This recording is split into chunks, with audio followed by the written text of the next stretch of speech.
Okay, I make a video on problem of evil now, and this is my own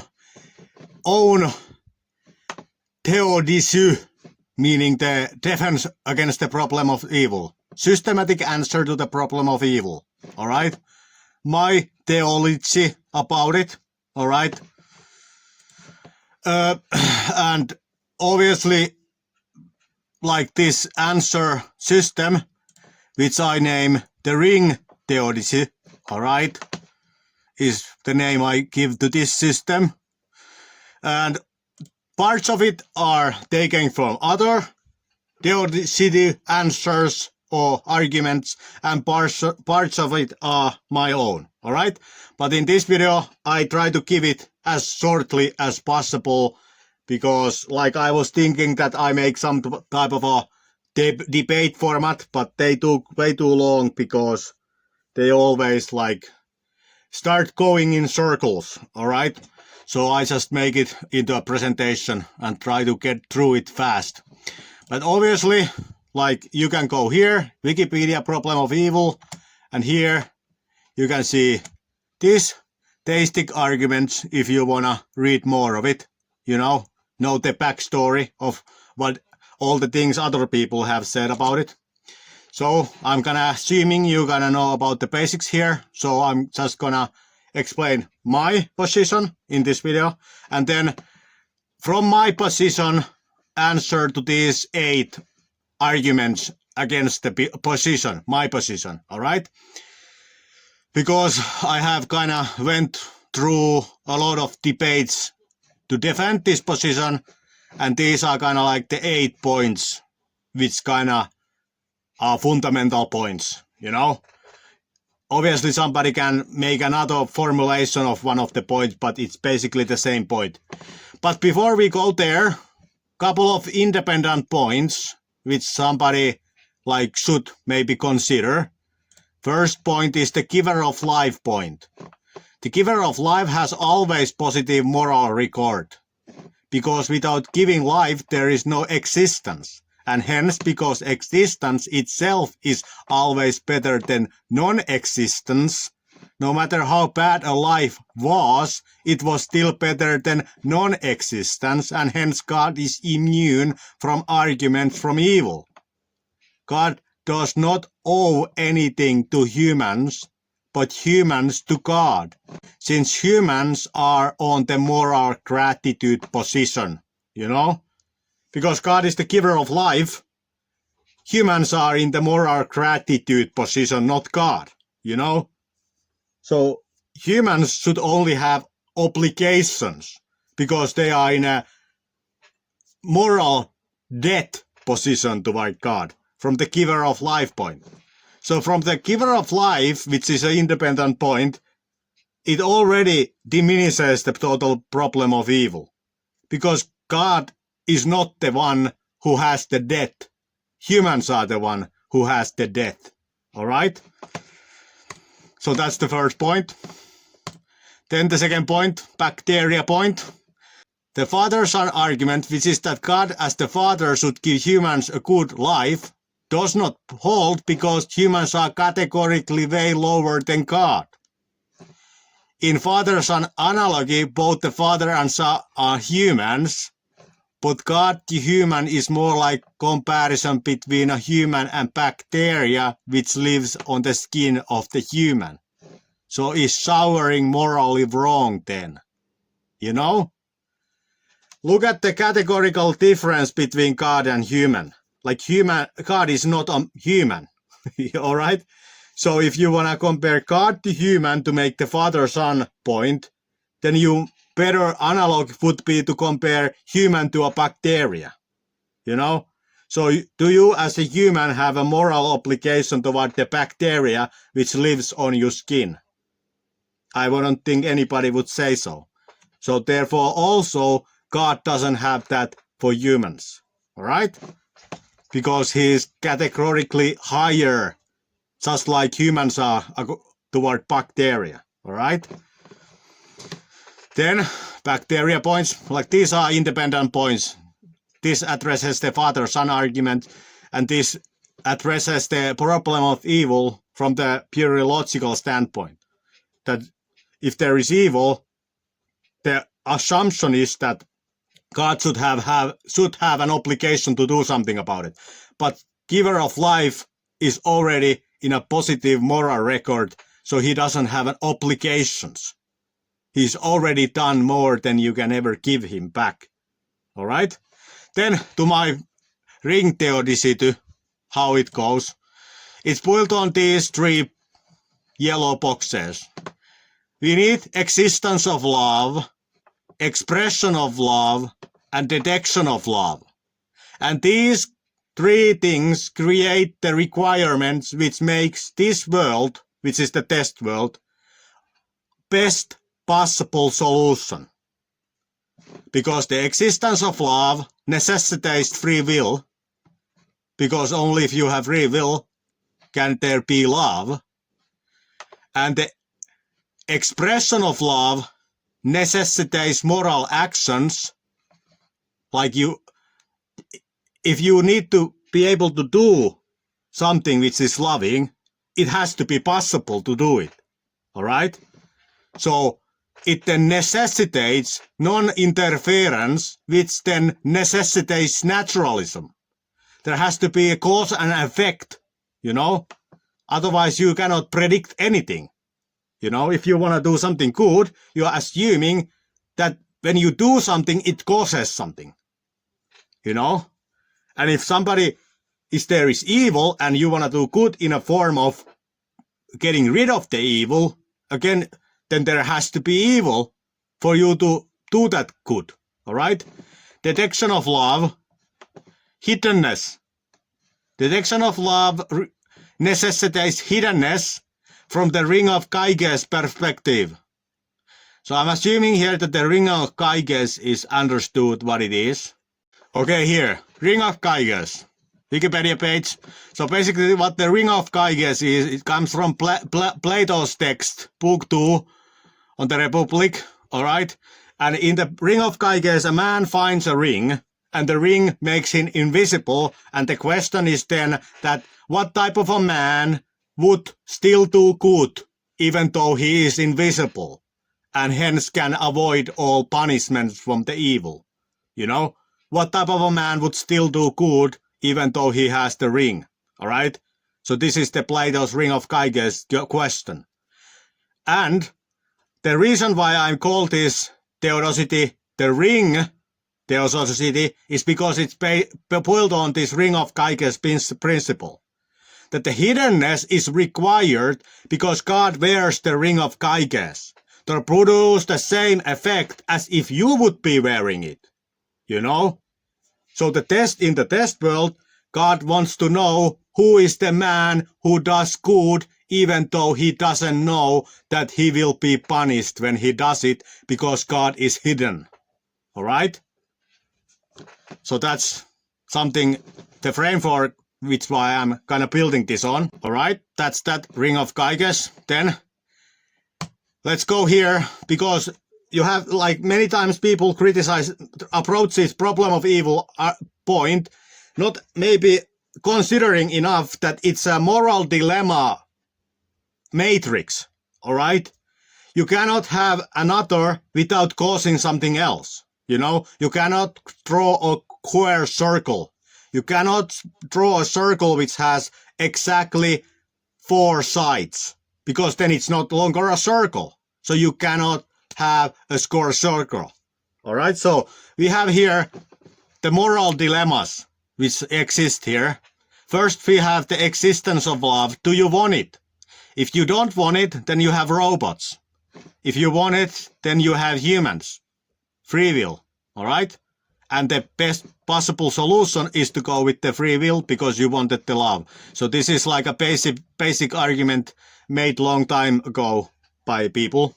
Then we move on to the next thing, which has, in my view, only 4 possible options.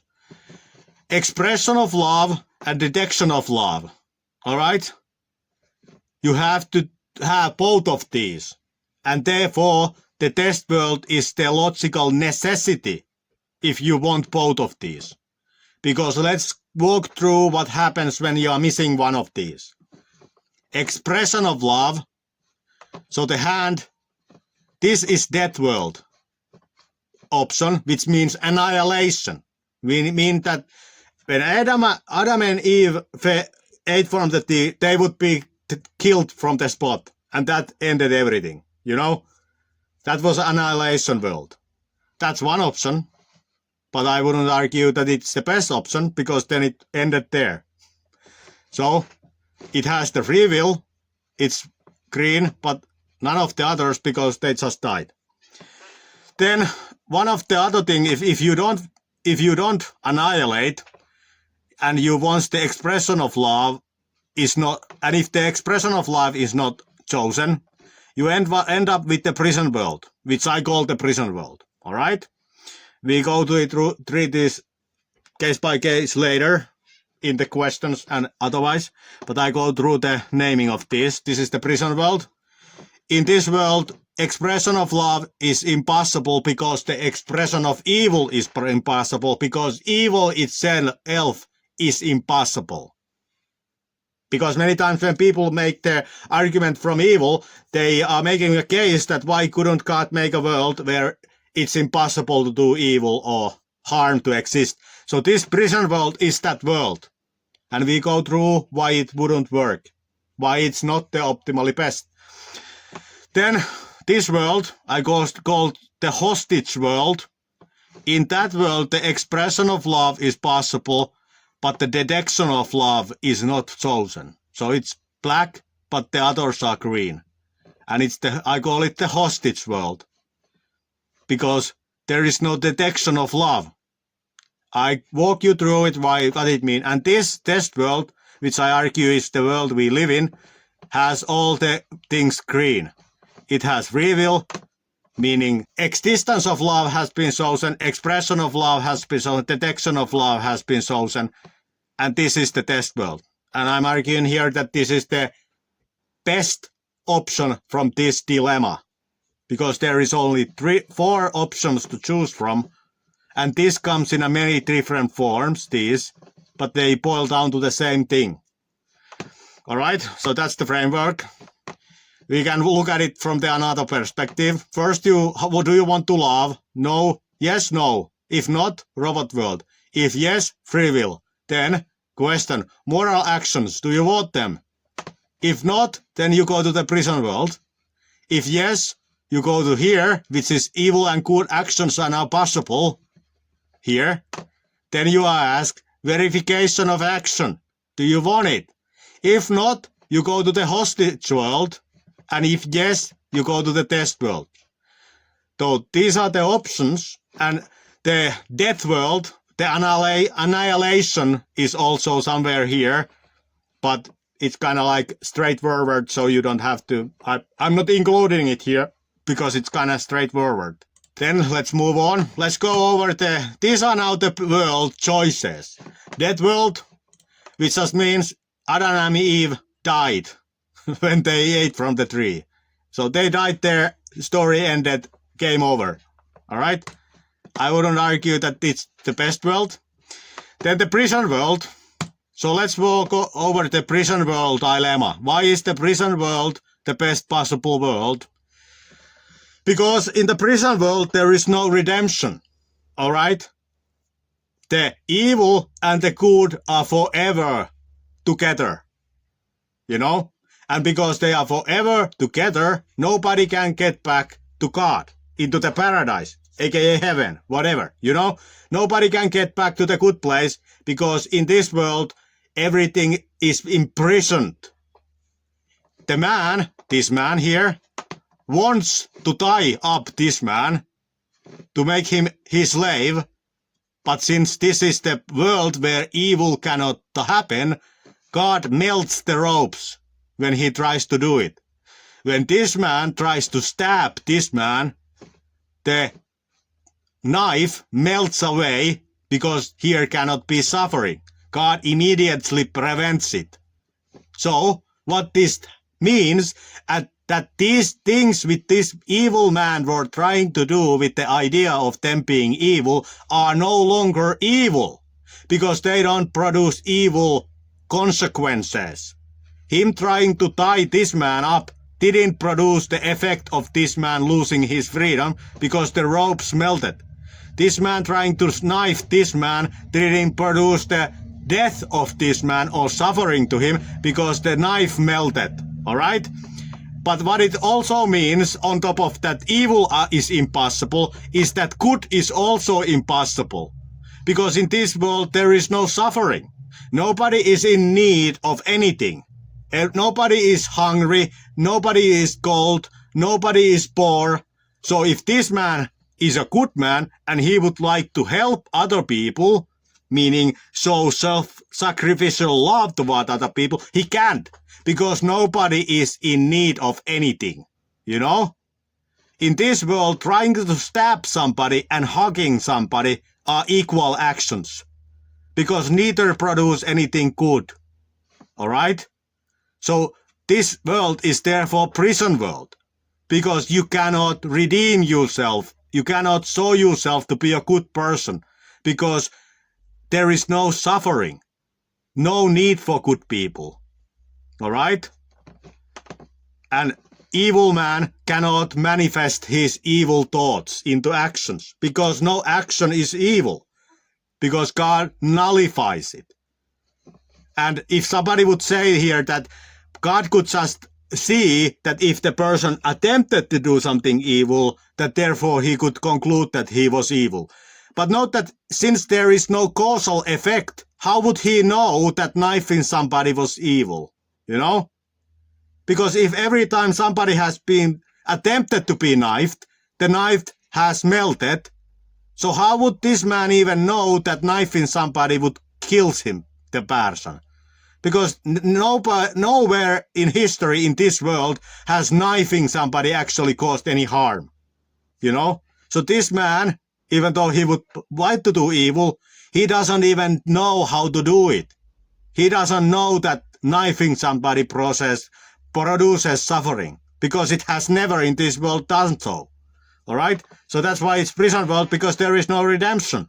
They are forever imprisoned, because the goats and the sheep cannot be separated, because their actions are equal.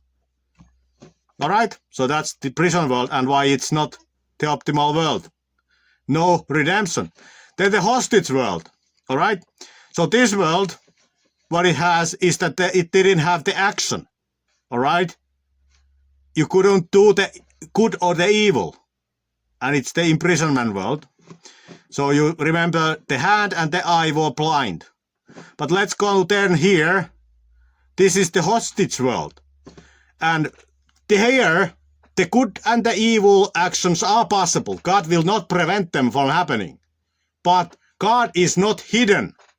So what it means is that the pit of hell is visibly seen. The 20-foot angels are visibly seen. Everything spiritual in this world is visibly seen by everybody. Everybody knows them. Everybody is followed by 20-foot angel which writes down everything they do all the time. So what it means that in this world, only crazy people will do evil, because they can see the causal effect of it, which means that they are immediately thrown into the pit of hell. So only a madman would do evil here. So this is kind of the reverse of the ring of Gyges, meaning that there is an immediate consequences from the evil action. You know? So this is hostage world, because just like a hostage does the thing that the people who captured them tells them to do, the same way here. The man who would be evil and who would otherwise do evil, he won't do it because he sees the angel who is writing down everything he does, and he has seen the pit of hell. So he doesn't do it, so he cannot be detected. You know? They is the good person, did they choose the knowledge of good and evil cannot be detected, because the good and the evil people behave exactly the same. You know? because they all can see the angel which follows them everywhere. All right? So that's why it's also problematic world. Because there is, it cannot detect that after the fall, after they ate from the tree, you know, how you get them back. You have to separate the sheep and the goats. The people who follow the knowledge of good and or the knowledge of evil. How you separate them? You know, here you cannot either separate them because they both behave exactly the same. Now the evil man only does so because he can see the angel. There is no ring of Geiges effect, you know. He can see immediately the consequences. So it's neither a good world. Then the test world, which is then the only logical best solution to this dilemma. There we have suffering. There we have lion killing a prey. There is a hungry man. And if somebody now sees the hungry man and shows forgiveness and mercy to them and helps them, then in the eyes of the ring of Geiges, they have passed the test. All right? If they see this as a wise thing to do, you know? And same thing here. If somebody here does evil, now because the God wears the ring of Geiges, they are brave enough to act it out. So it can be detected from their action.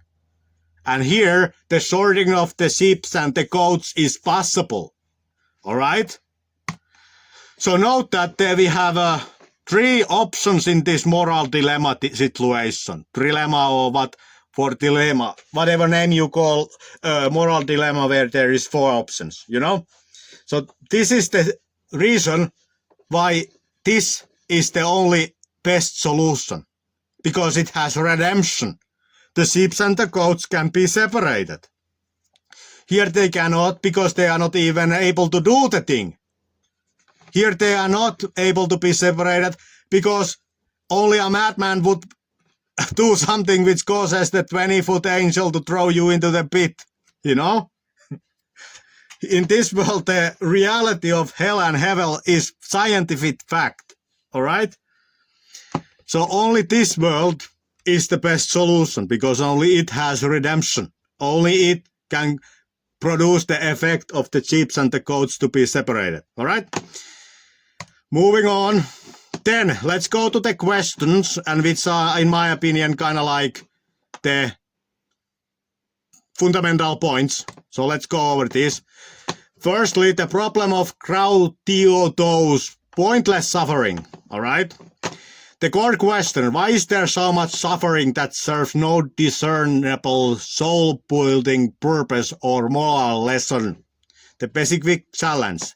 Think of a fowl dying in agony in a forest fire, unobserved by any human. This doesn't teach anyone a lesson, it is just surplus pain. All right? But note that we have the moral dilemma first of the free will, all right? And then we have moral quadrilemma, which is the name for a moral dilemma where there is 4 options. Death world, test world, prison world, hostage world, all right? So because the test world is the best possible thing, it necessitates naturalism. Here, ring of Geiges does hiddenness, does naturalism, all right? If there would not be naturalism, then supernatural reality would be a scientific fact, which would cause the ring of Geiges effect to disappear, because you could scientifically deduce God, all right?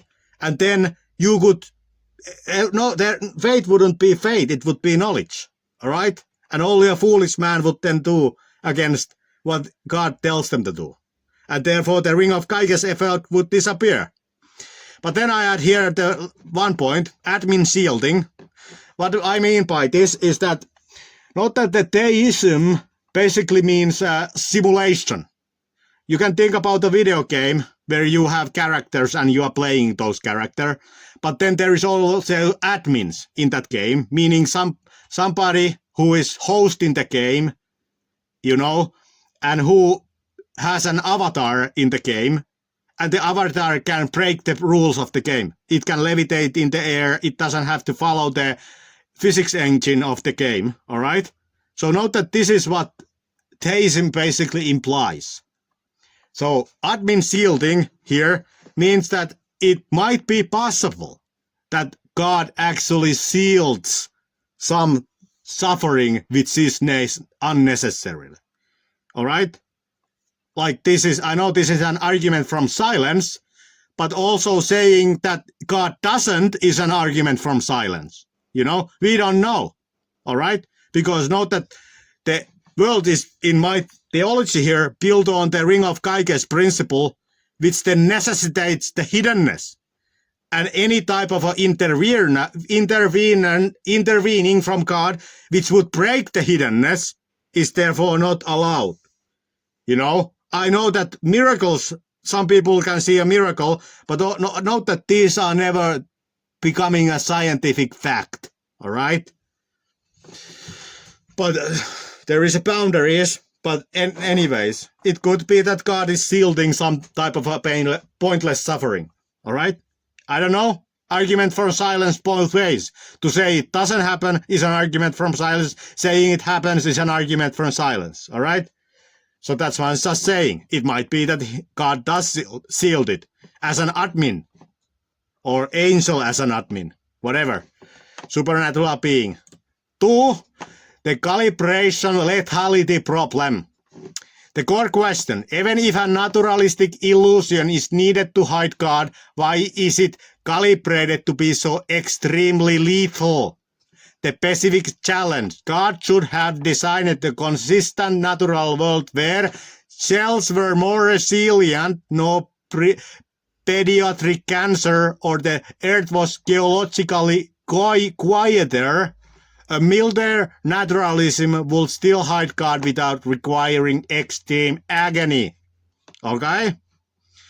So, I'm skipping this. We come back to it later, this first one.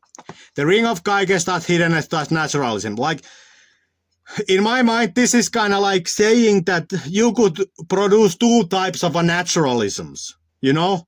This is type of a argument from square circle, you know? You are kind of like suggesting that contradictory things could be possible. More resilient cells which are resilient, like you are suggesting that is even possible, you know? And if it would be there, that it wouldn't in itself be pretty much a proof of God, you know? Because you have some, like cells are already super complicated and people are making arguments from God from this complexity. And now you want there to be even a higher complexity cell, which would be more resilient. It would be even more of a fingerprint of God in the cell, you know? And you are also assuming that it could even naturally exist, you know? That it wouldn't have to be supernaturally maintained somehow, you know? So in my mind, this is kind of like you are suggesting two types of naturalisms, where there is only one type of a naturalism, which is that it has to be somehow maintained by the laws of nature, you know? And then another point, perspective of how you can take this is that it's again, this is kind of like, this is the issue which I have with the previous debates, why I didn't make this into a debate format, because these types of arguments can come in 1 million different ways. Here it is making it that cells are more resilient, but this, like this he can also say that you have titanium skin, melting ropes, rubber knife, you know. This is the prison world suggestions, you know. Because now he is suggesting that God is somehow shielding suffering, you know, which then is the prison world where God is shielding suffering, you know. So this is kind of like another way of making the argument for the better, being the prison world to be better, you know. It comes they had all the melting knife, melting ropes, rubber knife, And this titanium skin, which was in one other debate I had, somebody made this same point with why couldn't we have titanium skin or something so we don't feel suffering. All right, but these are all arguments for the prison world, in which lethality is minimized, and when lethality is minimized, the need for expression of self-sacrificial love is minimized, and hence it cannot be detected because it's not longer required. All right. So you need lethality for the love expression to be needed and hence to be manifested. All right. You cannot be the person who feeds the hungry if there is no hungry people, you know? And since we are in the test world, there has to be hungry people for the person to be tested regarding their love for the hungry, you know? So it has to be lethal. What else? Okay. Here is like this point, the second last point. Note that what the ring of Geiger's world here implies. It implies that this test world is a cold furnace.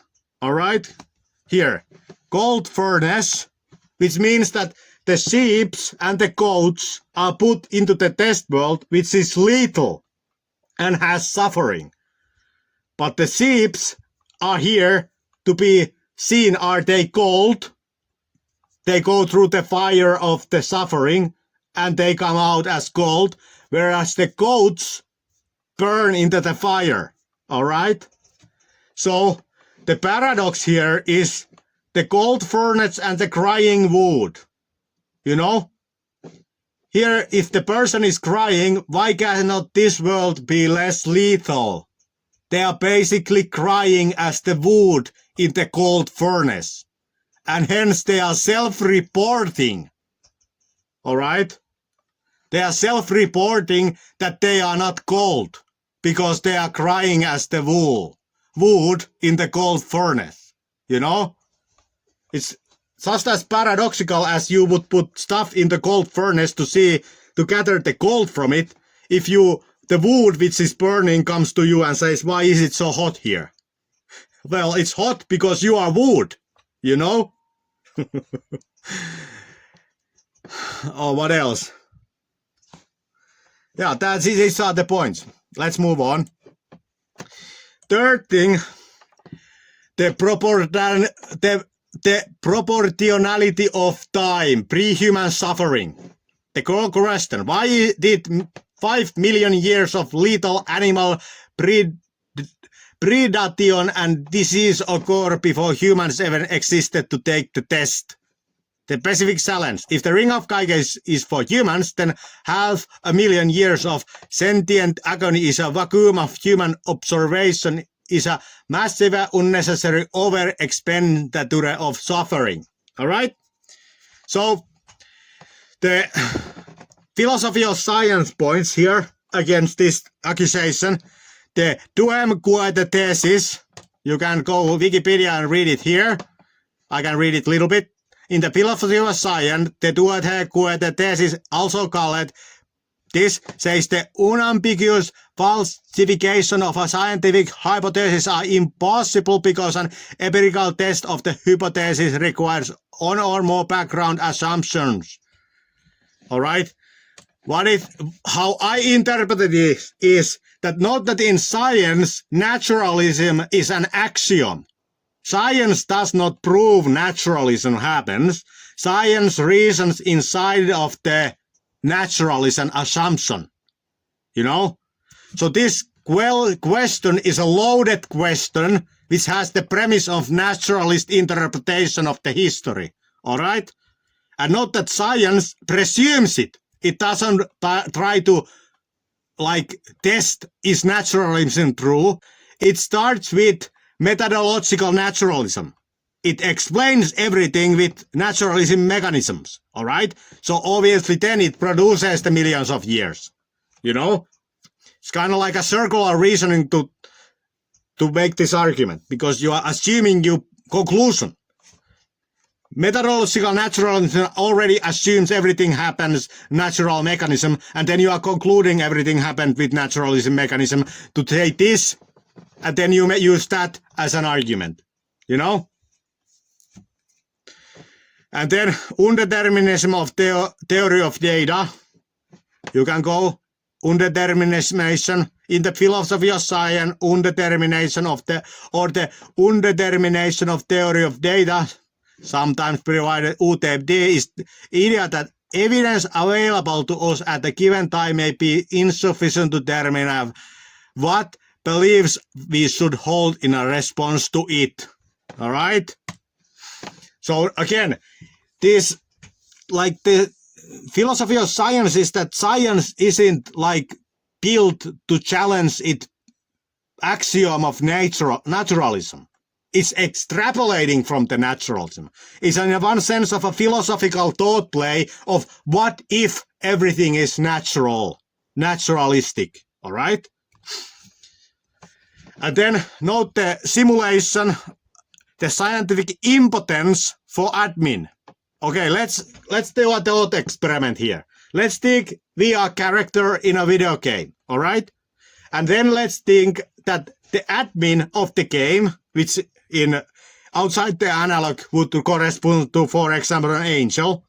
Let's think about the admin that it would now hover over water and 100 people would see it, and then it would just make a new island into the game, like in a blink of an eye. And the 100 people see it. And then the scientists of this simulation video game come there and they try to reason with science how it happened.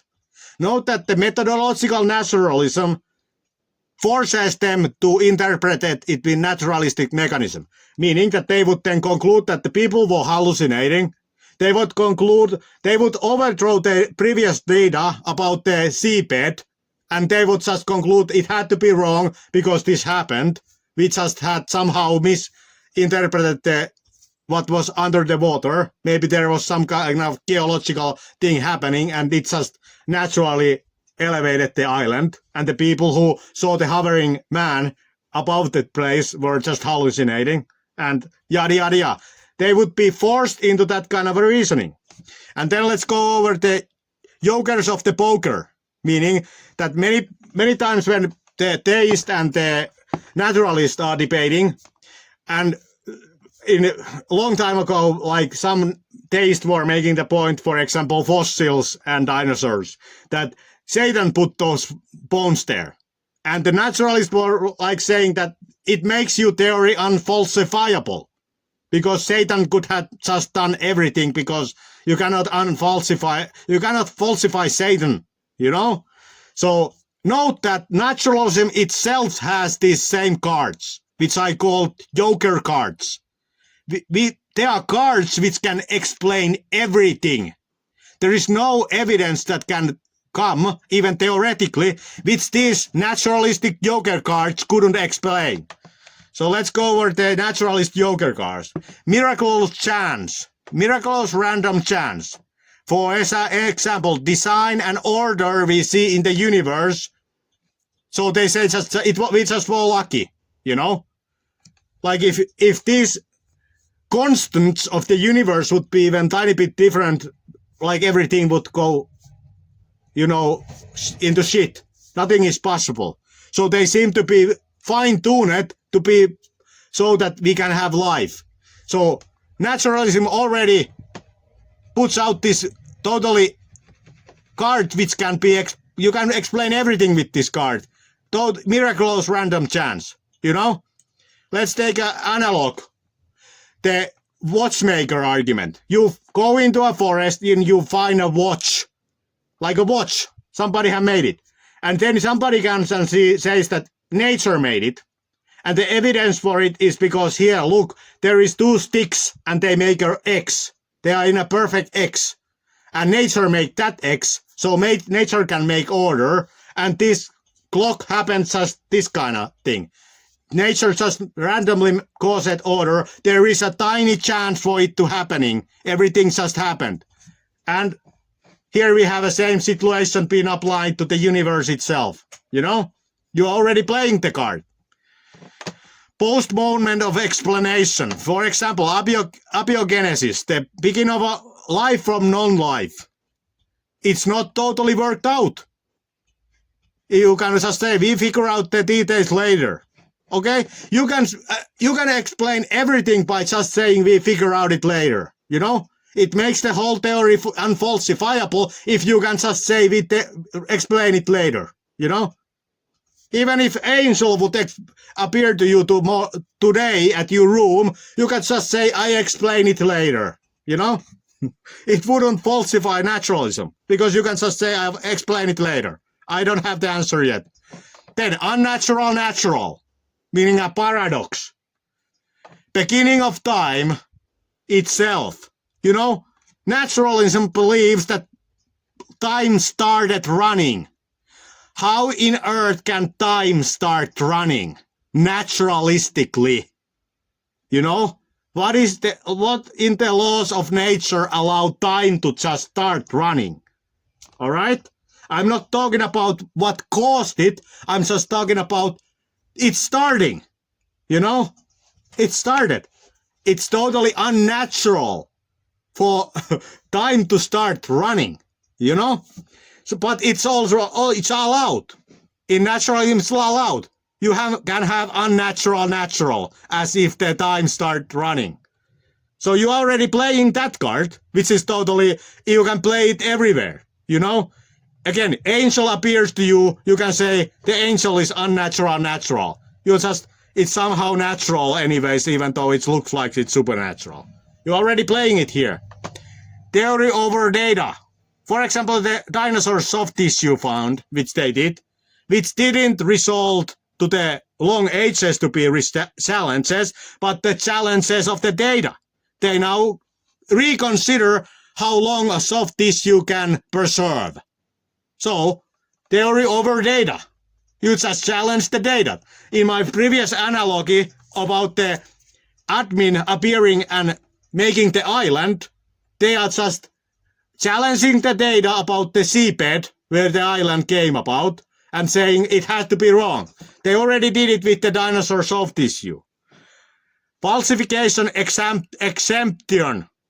Okay, they have already discarded. Falsification exemption. For example, the multiverse.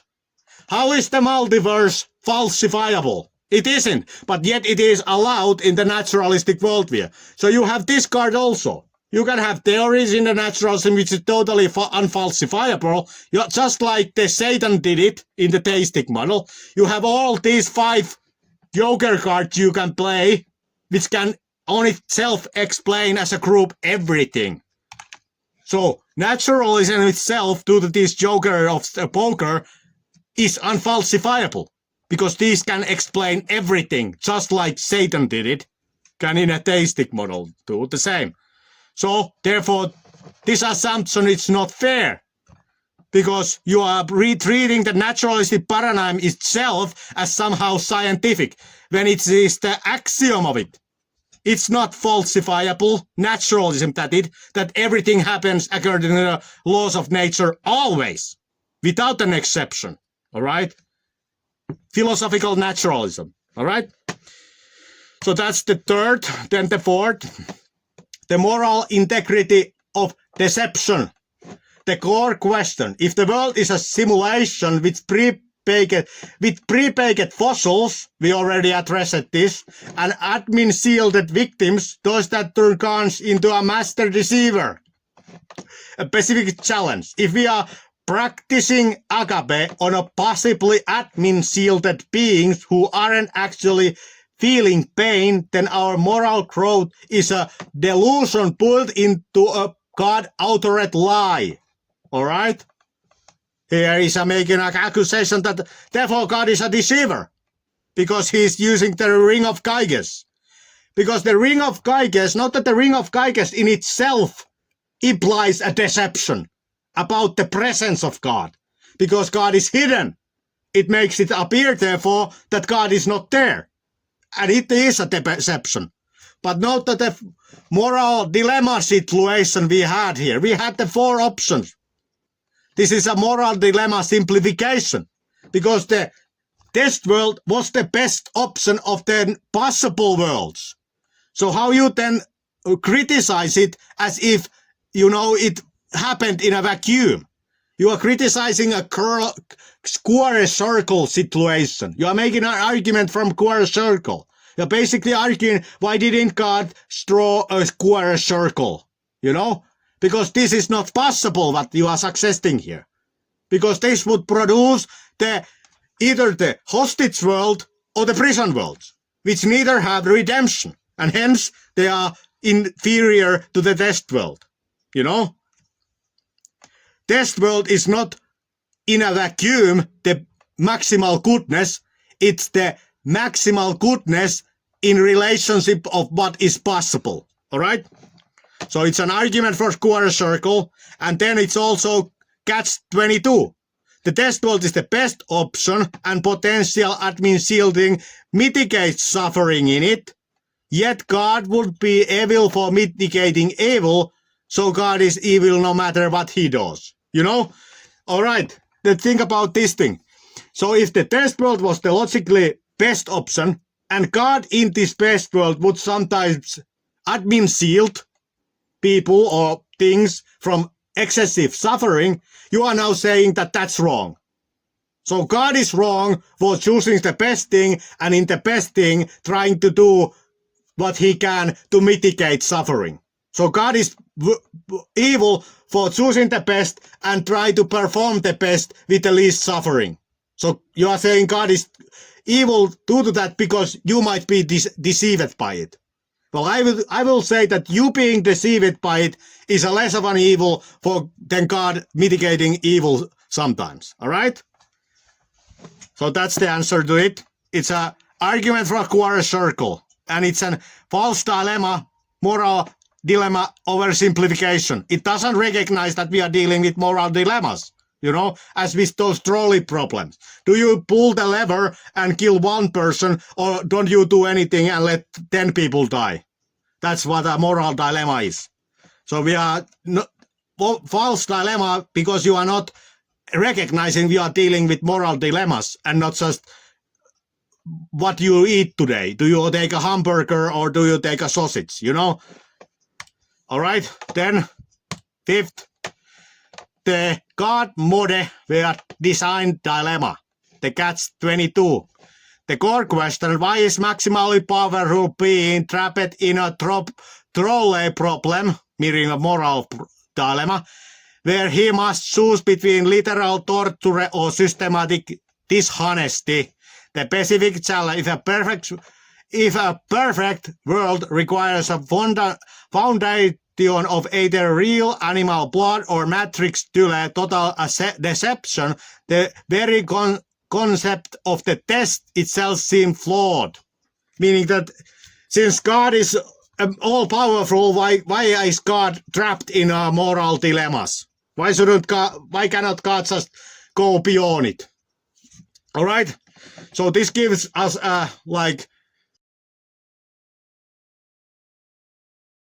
place to take a jump into the paradox of the stone, assuming a square circle.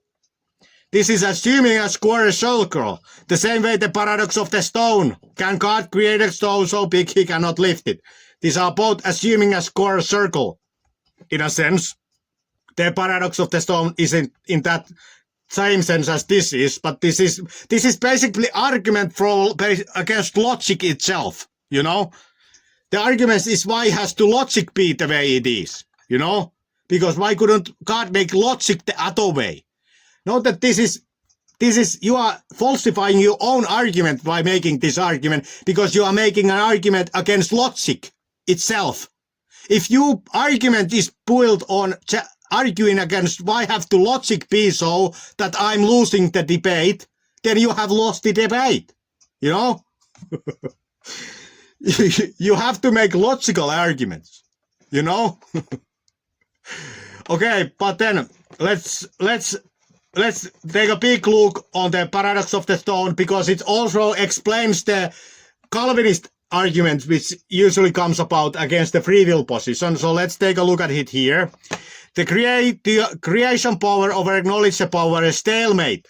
Okay, here are the omnipotence, omnipresence, omniscience, all-powerful, all-present, all-knowing, God. So note that what the rock too big, the rock paradox is saying, can God create a rock so big even he cannot lift it? Note what it is doing, it's put God's creation power against God's moving power. So it puts God against God, and then it concludes if God cannot defeat himself, God has failed.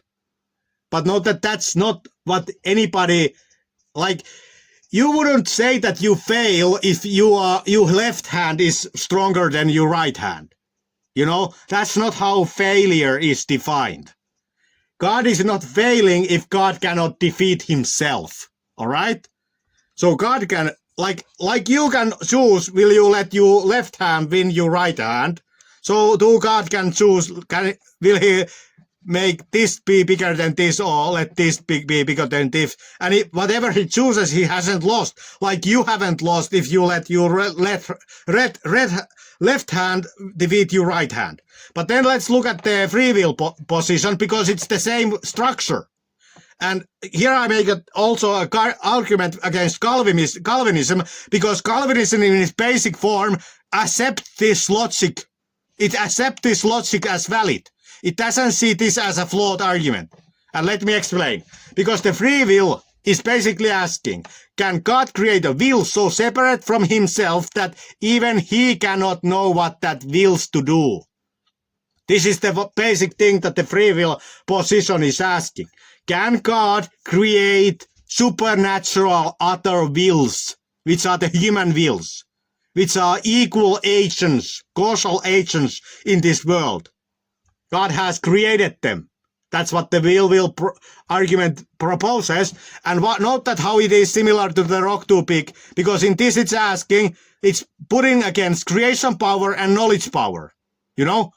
Because if you create this will, if God chooses to create this will, which has its independent agency, it's a free will, then that exceeds God's knowledge, you know? Because they are no longer robots, which God could not look the script, what they will do, you know? So, in free will model, free will is saying God let his creation power exceed his knowing power to create the free will. All right? And then if you are, and Calvinists usually say that this is then bad because they are basically accepting this logic, that this means defect in God. But if you say this accept defect in God, then this also accept defect in God. All right? So if you say that this is false logic or bad logic as a Calvinist, then you are accepting this logic and you have to also answer the rock too big paradox. Because you don't see it as a paradox. Because you think this is a valid. This would be a valid criticism that God, this is something God is not involved in. You know? But free will said that God can choose and has chosen creation power to exceed his knowing power. But let's then look at what it entails. Chess master position. Predictive foreknowledge. This is what the free will position in my theology, which, okay, my theology is always food for thought. These are my thoughts I'm sharing here. Chess master position. Predictive foreknowledge. The Calvinism, transcendental foreknowledge. What I mean by transcendental foreknowledge, these are names made up by me to give them a name so we can refer to him. Transcendental foreknowledge, I mean that God is outside of time, because time appears to God as a videotape, because world is scripted by God, you know? In one sense, God opened a video editor and produced a video, which is this world, and now God is watching that video. Everything, he knows what happens. Because he's outside of time. He is transcendental foreknowledge. God knows the future because he's able to visit the future. But in the free will model, God has predictive foreknowledge. God knows the future because he knows everything about the present, thoughts, situation, action, everything. All data about the present and history. he is all-wise, hence being able to out-strategize everyone. He can do miracles, hence can break the rules of the game, you know? And due to these 3 points, God can, like the psalm says, God can tell what will happen before it happens. Because he knows everything about the present, he is all wise, he can out-strategize everybody, predict the future, and then he can on top of that do miracles like cause angels to do stuff for him or give people visions and stuff like that. So he doesn't have to visit the future to be able to predict it, you know?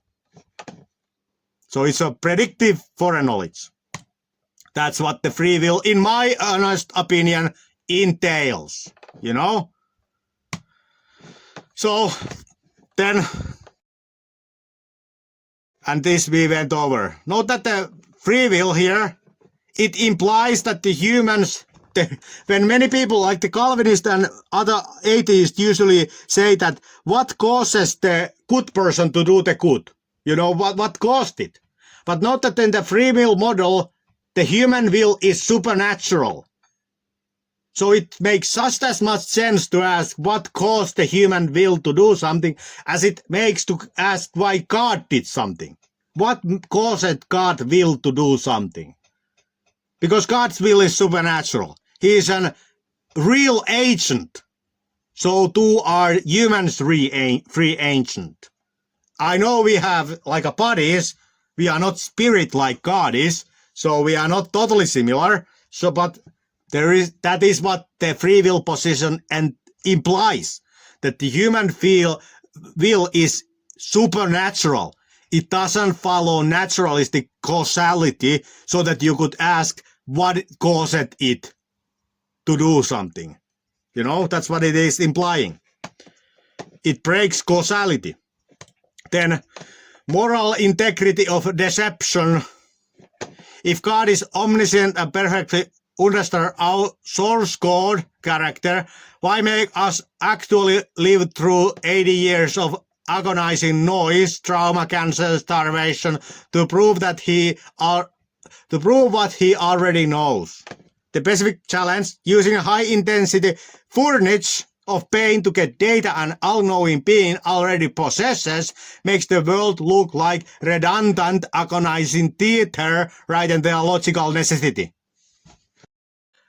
This is circular question because it presumes a false premise.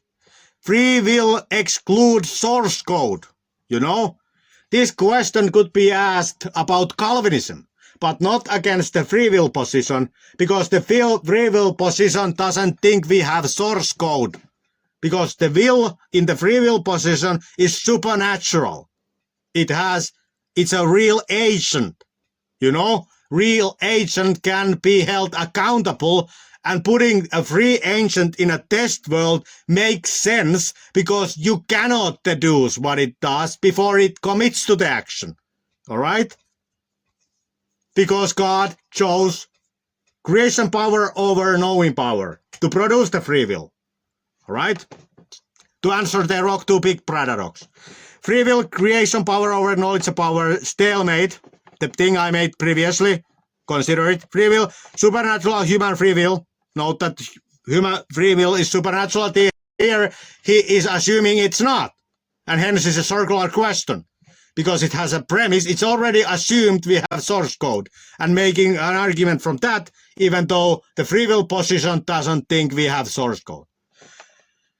And then it's assuming square circle, 4 option after free will. You know, we are living in the test world, which is the best option. You cannot peek into the source code because we don't have the source code.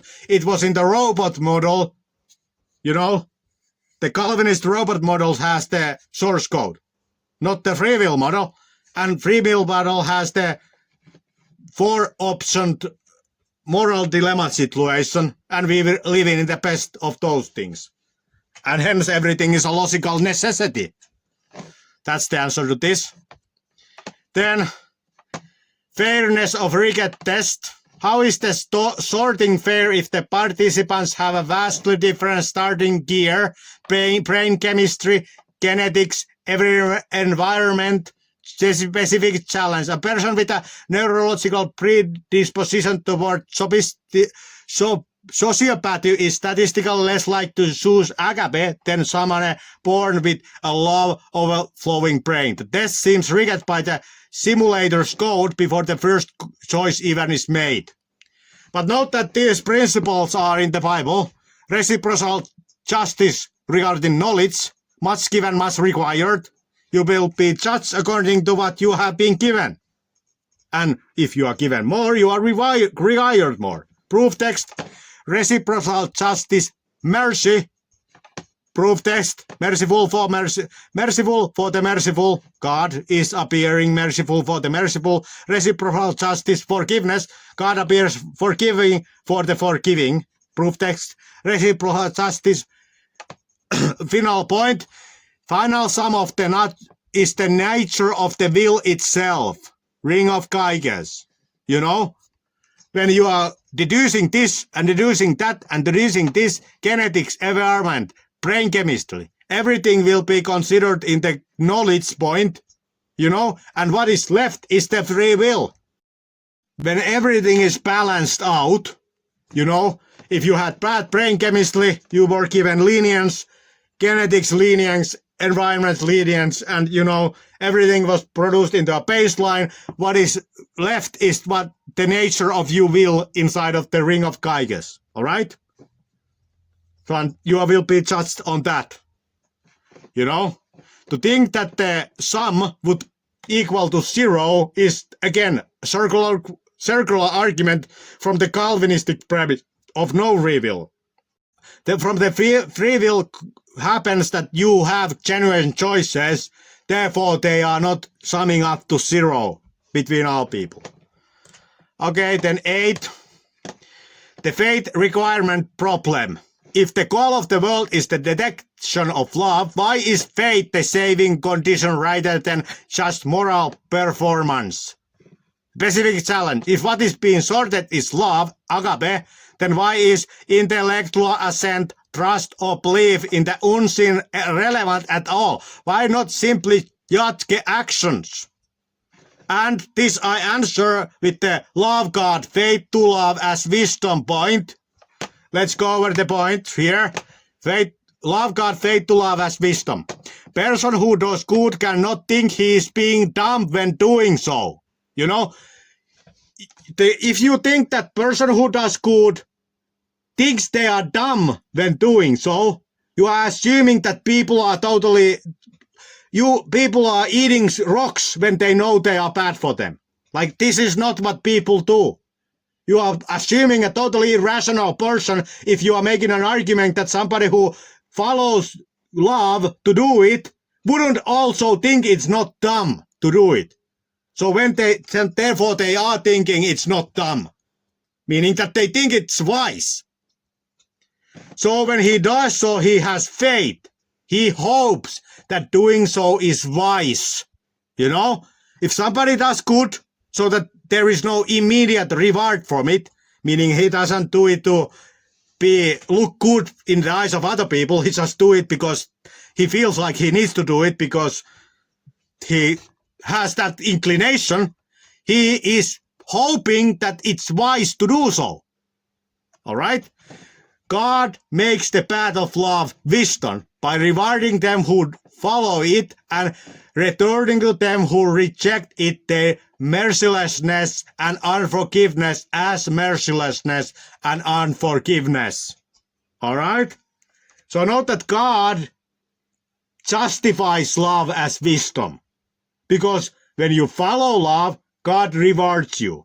When you reject love, God will return to you mercilessness and unforgiveness as mercilessness and unforgiveness. You know? Which makes the rejection of love then foolish. You know? So when a person does good, they hope doing good turns out to be wise. Meaning that there is something which makes doing good into a not foolish thing. hence into a wise thing to do, and that is the same as having faith in God. Note that what they hope there is God. You know, they hope there is something which turns their good action into wise things, and that something is God. So by hoping there is something, they are hoping that it is be God. They are hoping there is love God. And note that the Christian God is that love God. It says in the Bible, in the 1 John, that God is love. So God is the defender of love. God is the one who turns love into wisdom by making the path of them who follows it into the beneficial thing, made it the path who not follow it into the foolish thing. All right? To tempt God is to show bad faith toward God. So not to do so is to show good faith toward God, aka that God is good. That's what good faith means. So assuming that somebody is good by nature, that is to have good faith. And a person who hopes that doing so turns out to be wise is actually showing good faith toward God. You know? This point means that if you hope that the doing good, you hope it turns out to be wise thing to do, it's not foolish. You are not only hoping that there is God, which is faith toward God, you are also showing good faith toward God. Because you are hoping that God is good, and you are acting according to that hope. So you not only have faith, but you have good faith toward God, which is the whole point of the Bible. You know, that's the whole faith. You so have faith, and then you have good faith. You know, the Israelites were killed in the wilderness because they tempt God. The tempting God means bad faith toward it. To think bad of God. Think ill of his character. Bad faith. All right? So the person who does God, hoping it's not dumb, is already showing faith to God and showing good faith toward God. Let's look at it another way. Same point. There is the person. I hope there is something which makes my self-sacrificial love not foolish. Note that what this equals to. I hope there is God. The red text is equal to God. Something which makes my self-sacrificial love not foolish. Well, that something in theism is God. So this person hopes there is this, and this is equal to God. God makes self-sacrificial love not foolish. All right?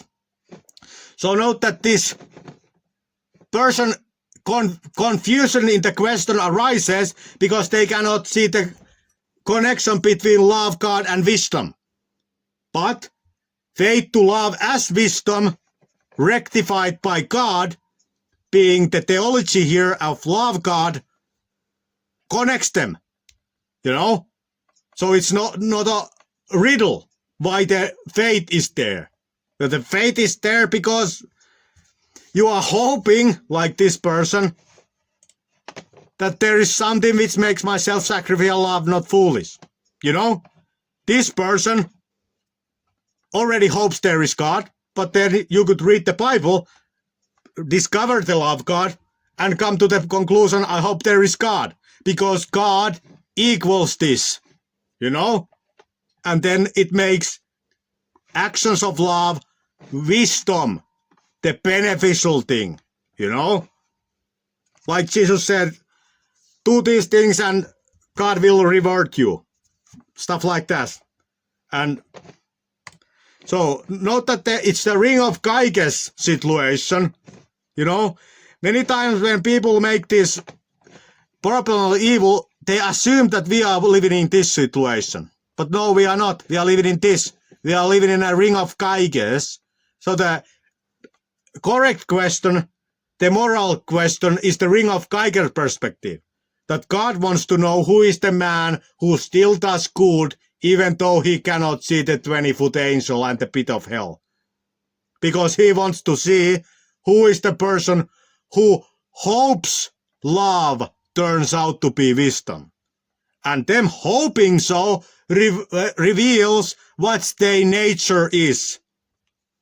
What is their hope bias? What is their will bias? They will is the word love, and they hope it turns out to be wisdom because they cannot see the angel and the hell, which would obviously then tell you that it is the wisdom, because the angel would immediately throw you into the pit if you don't do it, and take you to the heaven if you do it, even though it doesn't work in it here, because here cannot be detected, you know. So that is my problem of evil analysis, all right?